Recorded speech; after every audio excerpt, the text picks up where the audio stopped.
지난번 강의에서 일곱인의 재앙은 어떤 종류의 재앙이라고 했습니까? 심판이 일어날 것을 미리 알리는 징조라고 말씀을 드렸고요. 일곱 나팔 재앙은 그것이 이제 곧 임할 것이라는 경고에 해당하는 그런 재앙이고요. 그리고 본격적인 심판은 일곱 대접 재앙에 이르게 될 때 시작된다고 말씀드렸습니다.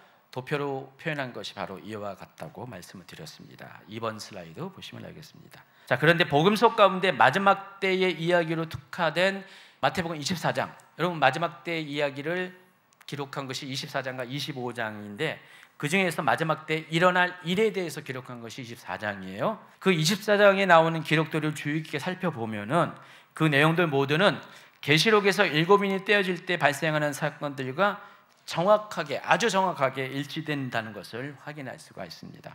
그래서 일곱인의 재앙을 확실히 이해하려면 마태복음 24장과의 비교가 반드시 필요합니다. 스가랴서의 네 종류의 딱 다른 색상을 가진 병거들, 말이 끄는 병거들이 계시록 6장의 4개의 인의 재앙을 보충해 준다고 그랬죠? 증명해 준다고 그랬죠? 마찬가지로 마태복음 24장에 나와 있는 마지막 때 일어날 일들에 대한 예고들이 동일하게 일곱 인의 재앙들이 어떤 것이라는 것을 또 증명해 준다는 사실을 아시기 바랍니다.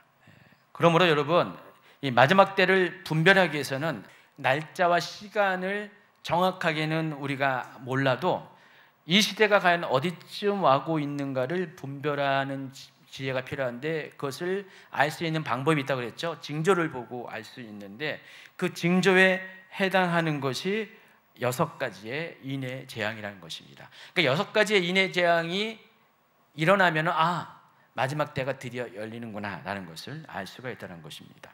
마지막 때가 임하기 전에는 반드시 그것을 감지할 만한 어떤 움직임이 있게 될 것입니다.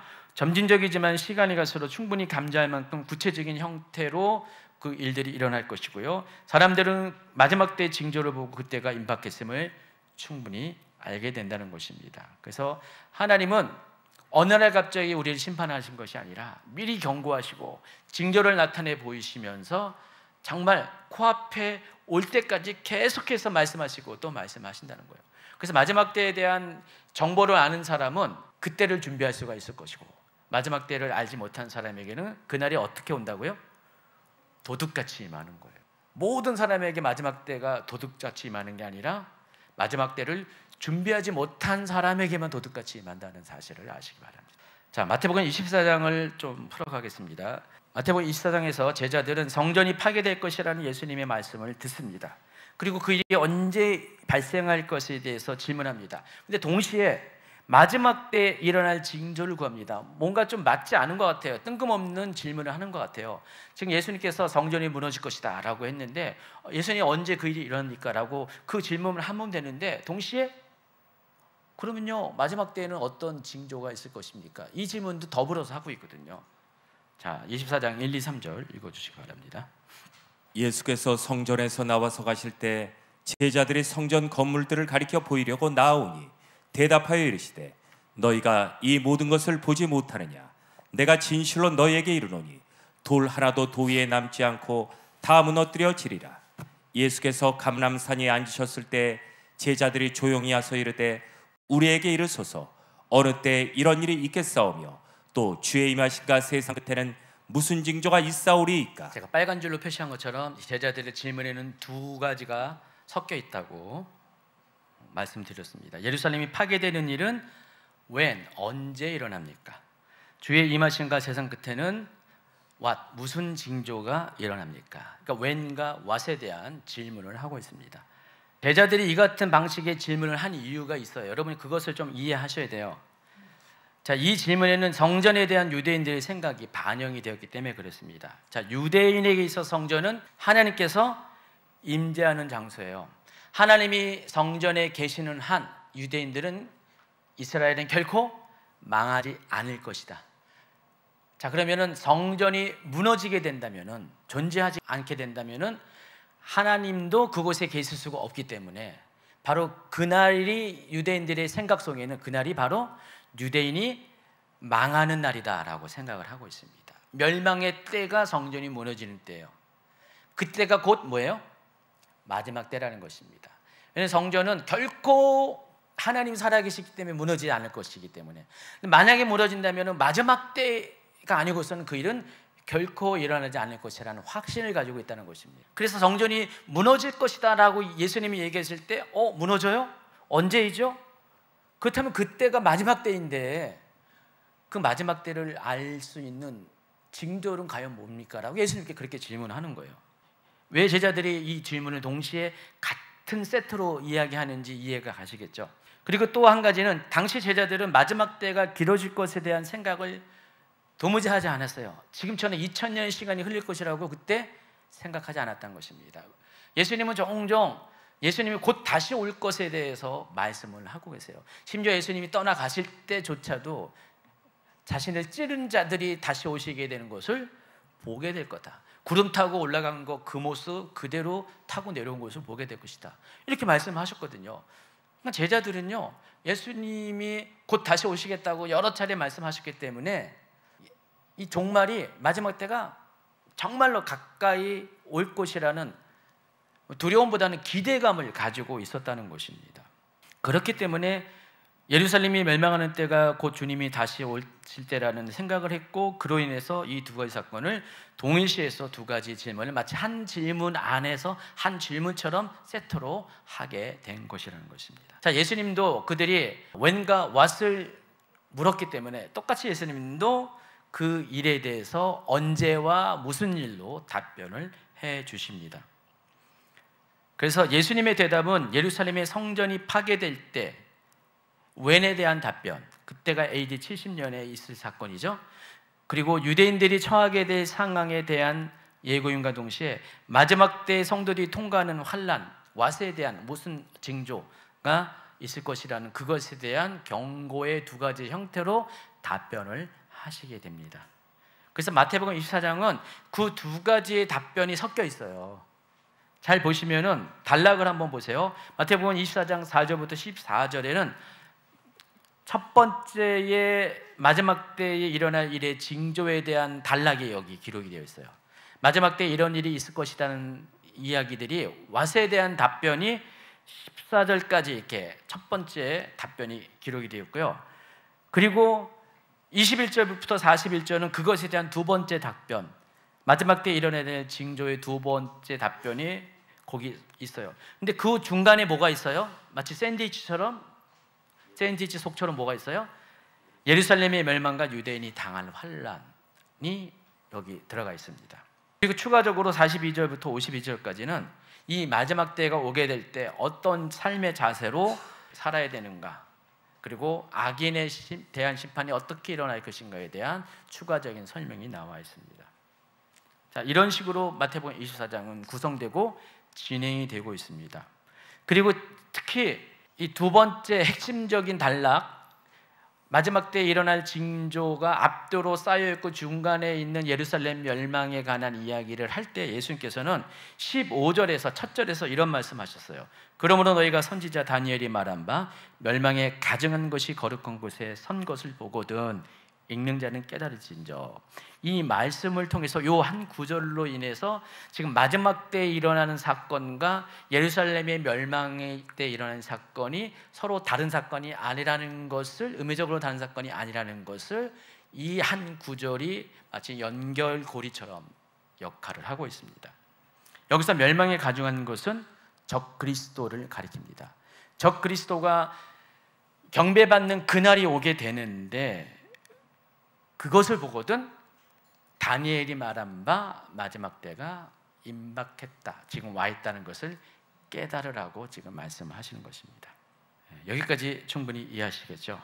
그래서 이 마태복음 24장을 보다 더 구체적으로 마지막 때에 일어난 사건의 내용에 따라서 구조적으로 분석하면 다음과 같습니다. 첫 번째, 마지막 때에 일어날 재난에 대한 개론적인 진술이 24장 4절부터 14절까지 나옵니다.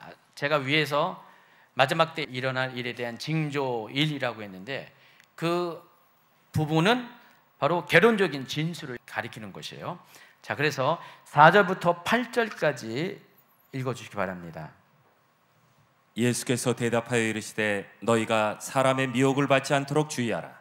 많은 사람이 내 이름으로 와서 이르되 나는 그리스도라여 많은 사람을 미혹하리라. 난리와 난리 소문을 듣겠으나 너희는 삼가 두려워하지 말라. 이런 일이 있어야 돼. 아직 끝은 아니니라.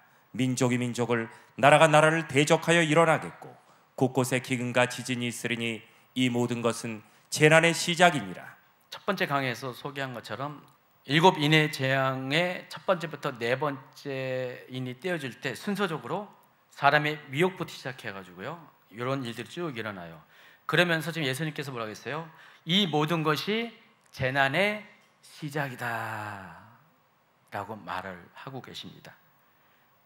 그리고 나서 9절부터 14절을 또 읽어주세요. 그때 사람들이 너희를 환난에 넘겨주겠으며 너희를 죽이리니 너희가 내 이름 때문에 모든 민족에게 미움을 받으리라. 그때 많은 사람이 실족하게 되어 서로 잡아주고 서로 미워하겠으며 거짓 선지자가 많이 일어나 많은 사람을 미혹하겠으며 불법이 성함으로 많은 사람의 사랑이 식어지리라. 그러나 끝까지 견디는 자는 구원을 얻으리라. 이 천국 복음이 모든 민족에게 직언되기 위하여 온 세상에 전파되리니 그제야 끝이 오리라. 14절의 내용은 천국 복음이 온 세상에 전파되면은 그제야 끝이 올 것이다 라고 했습니다.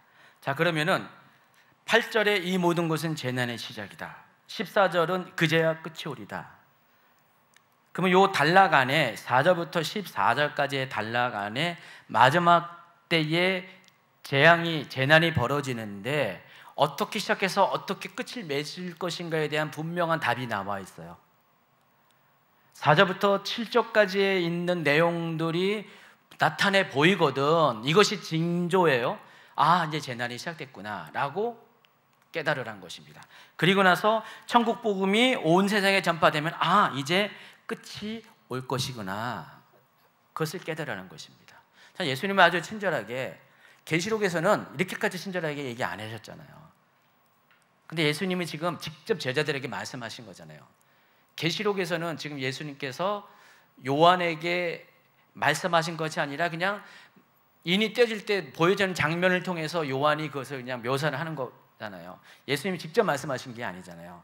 이런 일이 있을 것이라는 구체적인 설명을 하는 게 아니라 눈에 보이는 장면을 묘사하는 건데, 지금 예수님은 지금 제자들에게 친절하게 제자들의 질문을 했기 때문에 예루살렘이 언제 무너집니까? 또 마지막 때 어떤 징조가 있을 것입니까? 그 질문에 대해서 답을 해 주셔야 되기 때문에 이렇게 친절하게 구체적으로 상세적으로 답을 하시는 거예요. 그러니까 시작과 끝을 아주 명확하게 말씀을 하신다는 것입니다. 이어서 15절부터 20절까지는 AD 70년에 있을 유대인의 환난에 대한 이야기가 15절부터 20절까지 기록이 되어 있습니다. 그리고 나서 21절부터는 마지막 때 일어날 환난의 구체적인 내용이 들어있어요. 아까 4절부터 14절까지는 개론적인, 개략적이고 처음과 끝을 분명히 정리해주는 그런 내용이 들어있다면은 21절부터는 그것을 더 구체적으로 설명하는 내용이 기록이 되어 있다는 것입니다. 그래서 24장 21절 22절 이른 그때 큰 환난이 있겠음이라. 창세로부터 지금까지 이런 환난이 없었고 후에도 없으리라. 그 날들을 감하지 아니하면 모든 육체가 구원을 얻지 못할 것이라. 그러나 택하신 자들을 위하여 그 날들을 감하시리라. 환난이 있을 것이다라는 경고를 하고 있습니다. 창세 이후로 지금까지 없었던, 여러분이 지금 최근에도 근 1, 20년 안에도 아주 전에 없었던 놀라운 사건들을 많이 경험하는데, 여러분 이거 보면서 아, 마지막 때다, 종말이 왔다, 뭐 그냥 세상 이제는 이제 끝장났다라고 생각하는 분이 있어요. 근데 이것도 별거 아니라는 거예요. 진짜 마지막 때가 올 때는 여러분 지금까지 경험해보지 못한 정말 큰 일이 벌어지게 됩니다. 전에도 없었고 앞으로도 없을, 당연히 앞으로 없을 거겠죠. 종말이 되니까. 중요한 것은 지금까지 경험하지 못했던 그 규모와 강도의 환난이 있게 된다는 것입니다. 그것에 대해서 경고를 하시면서, 그러면서 동시에 뭐라고 말씀하세요? 택하신 자들에 의해서 그 날들을 감할 것이다 라고 말씀을 하십니다. 그리고 23절부터 27절까지는 앞서 24장 4절 초반부에 또 11절에 이야기한 것처럼 사람의 미혹에 대한 구체적인 얘기를 쭉 해요. 23절부터 27절까지. 그때 사람이 너희에게 말하되 보라 그리스도가 여기 있다 혹은 저기 있다 하여도 믿지 말라. 거짓 그리스도들과 거짓 선지자들이 일어나 큰 표적과 기사를 보여 할 수만 있으면 택하신 자들도 미혹하리라. 보라 내가 너희에게 미리 말하였노라. 그러면 사람들이 너희에게 말하되 보라 그리스도가 광야에 있다 하여도 나가지 말고 보라 골방에 있다 하여도 믿지 말라. 번개가 동쪽에서 나서 서편까지 번쩍인 같이 인자의 밤도 그러하리라. 자, 사람의 미혹에 대해서 아까 한 절 한 절씩 짤막짤막한 게 이야기한 것이 여기는 구체적으로 이와 같이 이런 일이 있을 것이다. 사람의 미혹이 이와 같은 형태로 있을 것이다에 대해서 구체적인 이야기를 하고 있습니다. 그리고 28절부터 31절까지는 천재지변과 주님의 광림 또 성도의 휴거에 관한 이야기가 또 기록이 되어 있습니다. 마지막 때 그 다음 순서로 이런 일이 있을 것이다 라고 합니다. 그리고 32절부터 41절까지는 마지막 때가 임할 때의 상황에 대해서 이번에는 두 가지 비유를 가지고 설명을 합니다. 첫 번째 32절부터 36절까지는 무화과 나무의 비유를 통해서 예수님이 마지막 때의 상황을 소개하는데 여기에 어떤 이야기가 납니까? 무화과 나무가 의미하는 게 뭐죠? 이스라엘이죠. 그러니까 이스라엘의 회복과 관련된 마지막 때의 7가지 인에 대해서 소개할 때 직접적으로 7개의 인이 떼어질 때 일어나는 일과는 약간 다른 삽입장의 개념으로 7장에 보면은요 유대인들이 입맞는 장면이 나옵니다. 이 부분은 그때 가서 설명을 해드릴 겁니다. 아마 다음 강의에 아마 설명을 가능할 것 같은데, 그래서 직접적으로 인과는 상관이 없는 것처럼 보이지만 또 연결이 되어 있어요. 그러니까 6번째 인과 7번째 인 사이에 이런 일이 있을 것이다. 근데 여기서 보시면은 뭐예요? 32절부터 36절에 무화과 나무 비유를 통해서 이스라엘의 회복에 대해서 이야기하거든요. 그러니까 순서적으로 이런 일이 있을 것이다 라고 이야기를 하고 있습니다. 또 37절부터 41절까지는 노아의 때와 같이 인자의 임함도 그럴 것이다. 그러니까 노아의 때에 노아가 한 일이 뭡니까? 노아가 계속해서 방주를 지면서 오랜 시간 동안 심판이 있을 것이다 계속 얘기했잖아요. 근데 그 오랜 시간 동안 사람들은 안 믿었어요. 경고를 무시했어요. 그래서 겨우 8명의 사람만이 구원을 받았습니다. 마지막 때도 그와 같을 것이다. 많은 경고를 함에도 불구하고 소수의 사람만이 구원을 받게 될 것이다 라는 이야기를 지금 하고 있습니다. 그러면서 42절부터 52절까지는 마지막 때를 어떻게 준비할 것인가에 대한 이야기를 합니다. 깨어있으라. 어느 날에 너희 주가 임할는지 너희가 알지 못하니라. 44절 이러므로 너희도 준비하고 있으라. 생각하지 않은 때에 인자가 오리라. 이게 마태복음 24장에 대한 내용이에요. 제가 굳이 이렇게 길게 24장을 구조적으로 분석해서 설명하는 이유가 이제 다음 강의에 등장하는 7인의 재앙과 이 마태복음 24장의 내용이 굉장히 긴밀하게 연결되어 있기 때문에 그렇습니다. 자, 다른 공간 복음서인 마가복음 14장과 누가복음 21장에도 마태복음 24장과 동일한 내용이 병행 구절의 형태로 기록이 되어 있어요. 세밀한 정도는 당연히 마태복음이 더 구체적으로 순서적으로 잘 정리해서 나와 있고요. 그래도 이제 마가복음 14장과 누가복음 21장에는 핵심적인 내용들이 들어가 있습니다. 그런데 공간 복음서를 참조해야 될 이유가 뭐냐면은 마태복음에서 살짝 누락시킨 부분이 있거든요. 그것을 공간복음서에서 다른 공간복음서 보충을 하라는 의미입니다.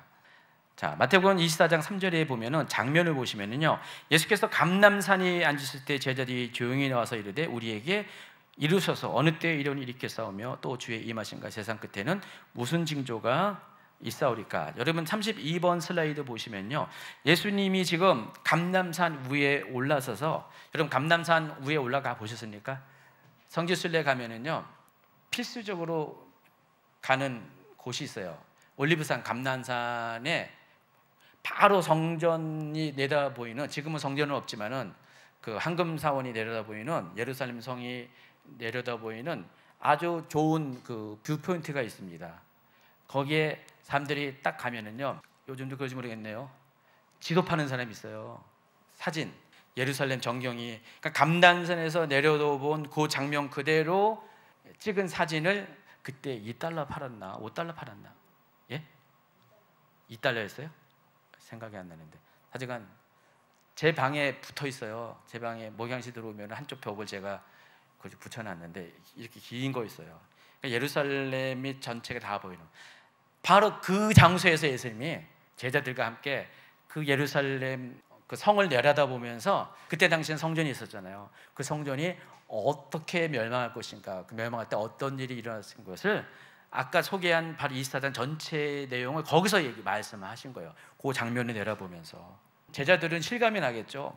자기들이 지금 보고 있는 이 예루살렘, 너무나 아름다운 웅장한 이 거대한 건축물인 이 예루살렘 성전이 멸망을 하게 된다는 것을 예수님이 지금 얘기하는데 그 성전을 보고 있잖아요. 얼마나 실감이 되겠습니까? 그 장면이에요. 그래서 이 예언들을 기록한 요 챕터들을 가리켜서 감람산 예언이라고 별명을 줘서 말합니다.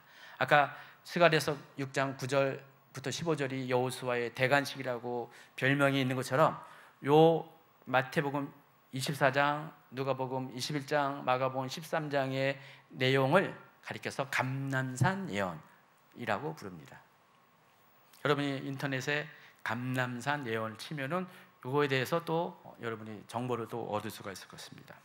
물론 각 예언들은 복음서마다 약간의 차이가 있지만은 그 내용을 살펴보면 서로 연결되어 완벽한 하나의 순서를 이루고 있고, 더 놀라운 것은 그 내용들은 계시록을 축소시켜 놓은 것과, 아니죠, 계시록은 압축된 거고 계시록을 더 설명해 놓은 그런 형태의 예언들이 기록되어 있다는 것입니다.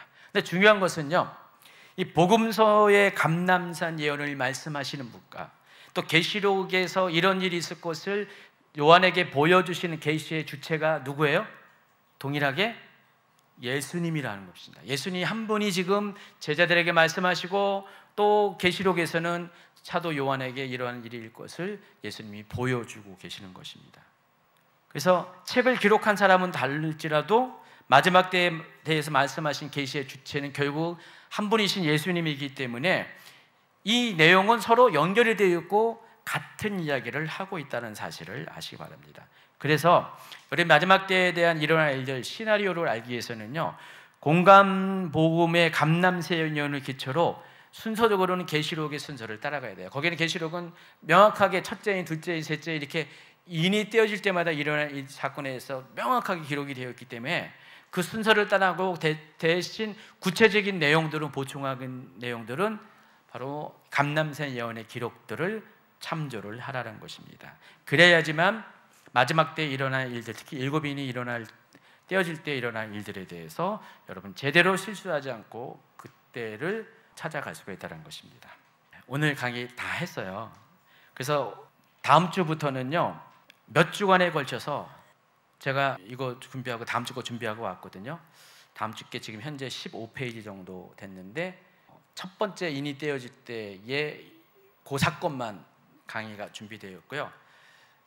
그러면서 제가 이 감람산 예언과 계시록 6장의 내용을 엄청나게 많은 구절들을 다 끌고 와서 여러분 시각적으로, 내용적으로 기억하라고 다 병기해가지고 그렇게 다 이렇게 만들어놨어요. 쫙 만들어놨어요.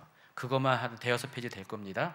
그러니까 여섯 번째 인이 떼어지고 뒤에 나와 있는 복음 전파와 이스라엘 국가 회복, 또 그리스도의 공중 강림과 관련된 것들이 지금 감람산 예언, 특히 마태복음 24장에 쭉 기록이 되어 있죠. 이 내용이 계시록 6장, 7장, 8장, 11장까지 걸쳐서 그것들이 그렇게 순서적으로 기록이 되어 있어요.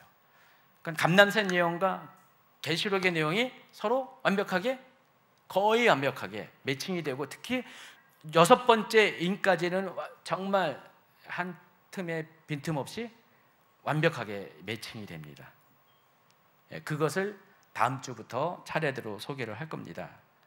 그래서 감람산 미혹에서는 사람의 미혹으로 마지막 때 일어날 첫 번째 징조에 대해서 소개했고, 계시록에서는 흰말을 타고 등장하는 그 사람이 활을 가지고 나가서 이기고, 멸관을 받고 이기고 또 이기더라, 그 장면으로 그게 매칭이 돼서 설명이 됩니다.